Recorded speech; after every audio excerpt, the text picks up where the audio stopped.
Module 2, réaliser une synthèse bibliographique. Voyons aujourd'hui comment faire un état de l'art ou state of the art. Alors, un état de l'art, pourquoi faire? Vous vous posez peut-être cette question. Alors, laissez-moi vous expliquer en quoi c'est important. Et il y a derrière un enjeu de taille. Savoir faire le bilan des connaissances, ça peut vous être demandé dans plusieurs situations. Par exemple, lorsque vous faites de l'expertise scientifique pour un organisme public ou privé. On peut également être amené à faire un état de l'art dans la rédaction d'un protocole de recherche. C'est peut-être ce que vous allez faire prochainement si vous êtes en master recherche ou en thèse. On peut également avoir besoin de faire un état de l'art pour demander des financements pour des recherches, qu'elles soient fondamentales ou appliquées. Donc, premier message clé, premier message important, toute recherche scientifique démarre par un bilan des études existantes et des principaux enseignements qu'elles nous apprennent en termes de méthode et de résultats. Ainsi, en faisant un état de l'art, vous saurez combien il y a de publications sur votre sujet, quels sont les types d'études déjà réalisées, leur nombre respectif, quelles sont les techniques, les méthodes employées, quels sont les problèmes méthodologiques qui ont été rencontrés par les chercheurs, quels sont les principaux résultats, bien sûr, quels sont les points à creuser et à améliorer, quelles sont les perspectives de ces études. En faisant cet état de l'art, eh bien, vous pourrez répondre à toutes ces questions. Donc, c'est un exercice qui est très enrichissant. Alors, si vous êtes en master recherche, les réponses à ces questions vont vous permettre de démarrer votre propre recherche en étant bien outillé pour profiter de l'expérience de la communauté scientifique. Pas besoin de refaire la même chose, pas besoin de se prendre les mêmes gamelles que vos prédécesseurs. C'est ce qu'on appelle le principe du partage des connaissances qui fait avancer la communauté scientifique et au final nos sociétés. Alors pour les chercheurs maintenant, savoir faire un bon état de l'art, ça augmente les chances de proposer une recherche novatrice, fondée sur des bases scientifiques solides, c'est-à-dire qui repose sur l'expérience des collègues et ainsi trouver plus facilement des financements pour leurs recherches. Donc l'état de l'art est une étape incontournable et très importante pour tout scientifique et bien sûr pour tous les chercheurs et futurs chercheurs. C'est un exercice très important et très puissant, ne l'oubliez pas. Il va vous apprendre à faire une synthèse bibliographique pas à pas, exhaustive et approfondie, gage de succès pour le futur chercheur que vous êtes.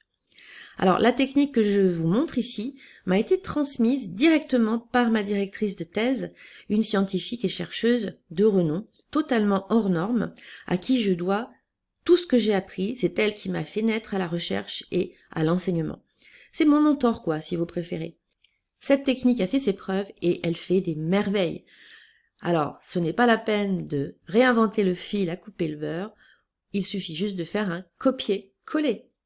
Alors, qu'est-ce qu'un état de l'art? Au fond, oui, on peut se poser la question, c'est quoi exactement? Bien, un état de l'art, c'est un texte structuré qui fait la synthèse détaillée des connaissances scientifiques du moment, sans être un catalogue rébarbatif. Alors, je vous le remets ici, c'est un texte structuré, donc la structure est importante, on n'est pas sur un magma d'informations. Donc, texte structuré qui fait l'état des lieux détaillé. C'est pas un résumé de 10 lignes. C'est un état des lieux détaillé des connaissances scientifiques existantes, celles qui sont déjà publiées. Et attention, la dernière partie, sans être un catalogue rébarbatif.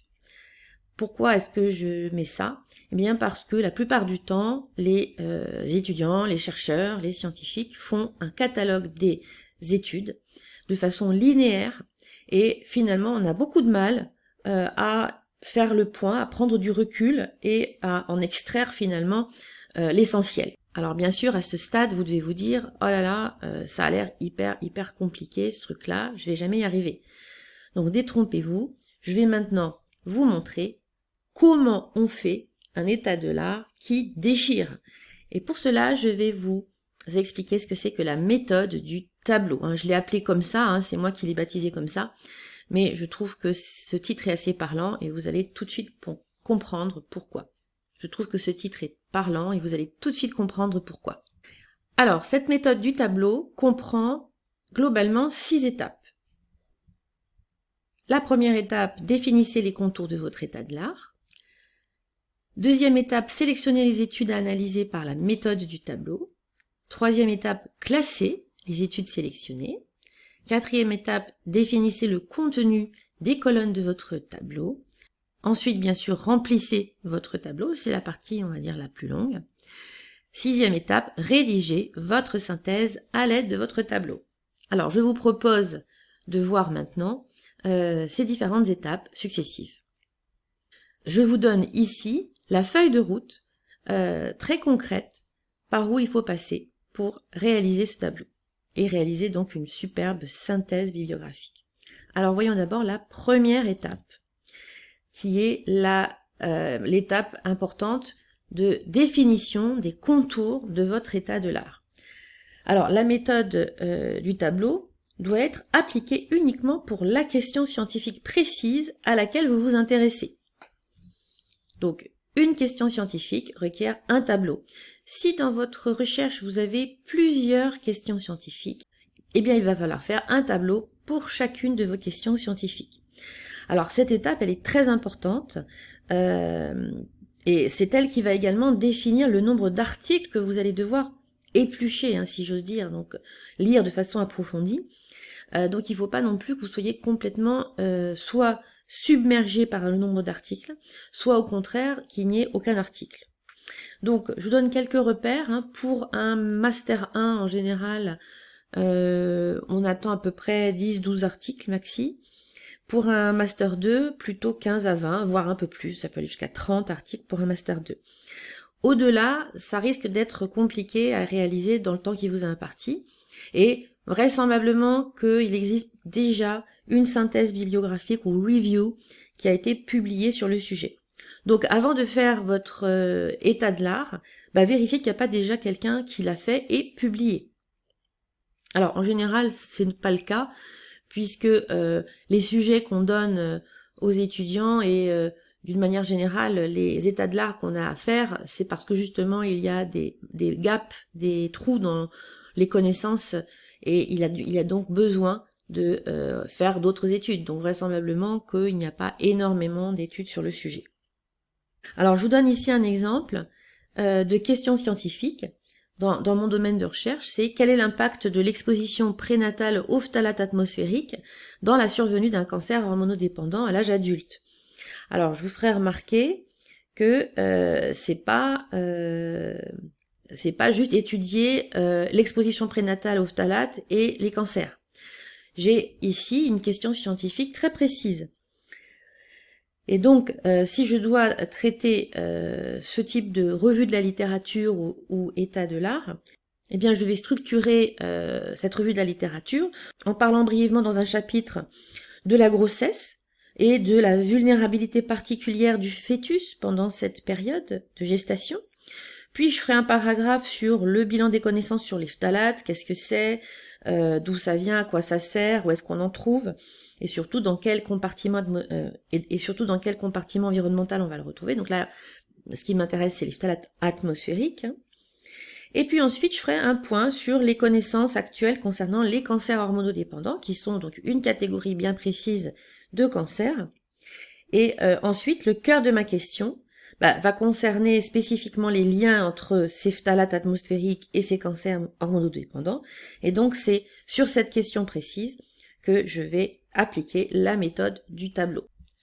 Deuxième étape, sélectionner les études à analyser par la méthode du tableau.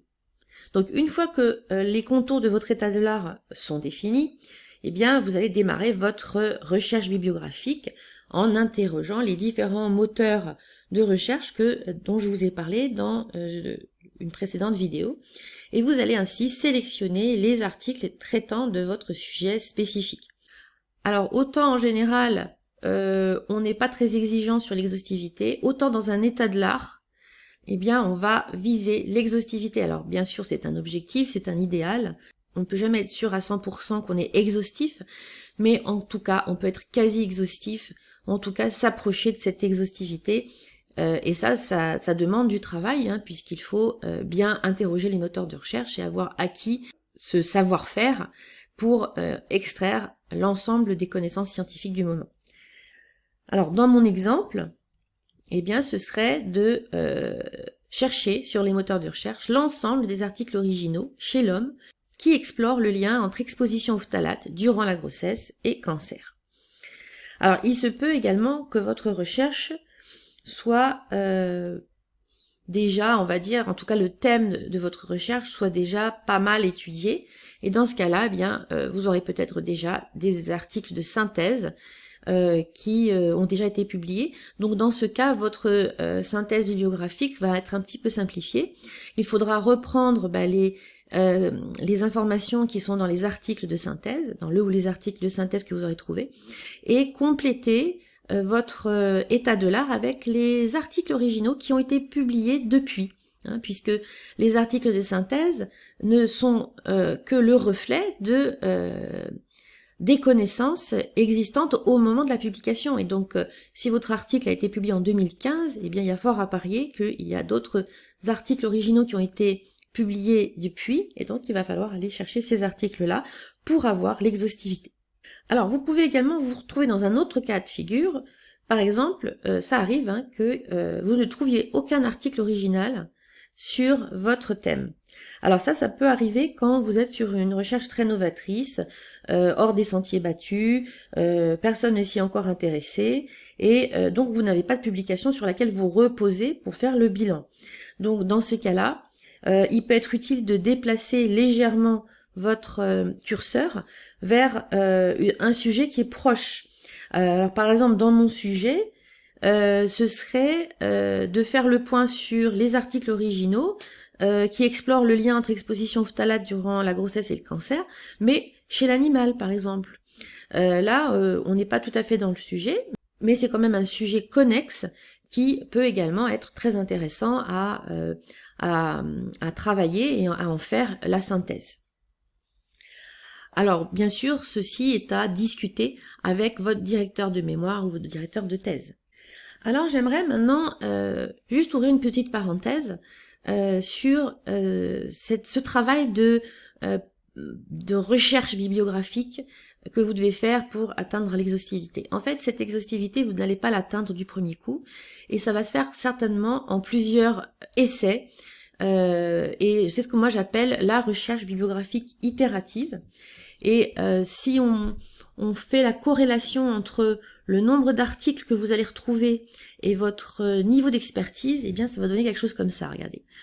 Lors de votre première recherche, vous allez retrouver plein d'articles, plein de références bibliographiques que vous allez devoir éplucher, lire. Et votre niveau d'expertise, au départ, il est somme toute assez faible, vous avez une vague idée, mais franchement, vous n'êtes pas un expert. Et puis, en faisant cette première recherche itérative, vous allez vous rendre compte que il y a peut-être des mots-clés que vous avez oubliés, des idées qui vont vous venir en lisant ces articles, et donc vous allez ressentir le besoin de retourner interroger les moteurs de recherche pour compléter votre travail, et donc vous allez récupérer beaucoup moins d'articles cette fois-ci. Par contre, votre degré d'expertise va augmenter, lui, parallèlement à cette recherche bibliographique itérative. Et puis si on continue, en relisant les articles de la deuxième recherche, eh bien vous allez vous rendre compte qu'il y avait encore des choses que vous aviez oubliées. Donc vous allez repartir faire une troisième recherche, et là vous allez encore plus augmenter votre niveau d'expertise. Donc j'aime beaucoup montrer ce schéma, parce que souvent, quand on démarre, ici, on est complètement écrasé par l'ampleur de la littérature. On a l'impression qu'on est complètement nul et un imposteur dans ce travail. Mais en fait, c'est normal. On a tous commencé ici au ras des pâquerettes. Et donc, à un moment donné, on était complètement novice. Et c'est à force de travailler, de lire et relire, prendre des notes, faire la méthode du tableau que je vais vous montrer. À force de faire cela, vous allez finalement monter votre degré, votre niveau d'expertise, et cela va se faire, on va dire, avec le temps. Ça ne peut pas se faire en 3 jours.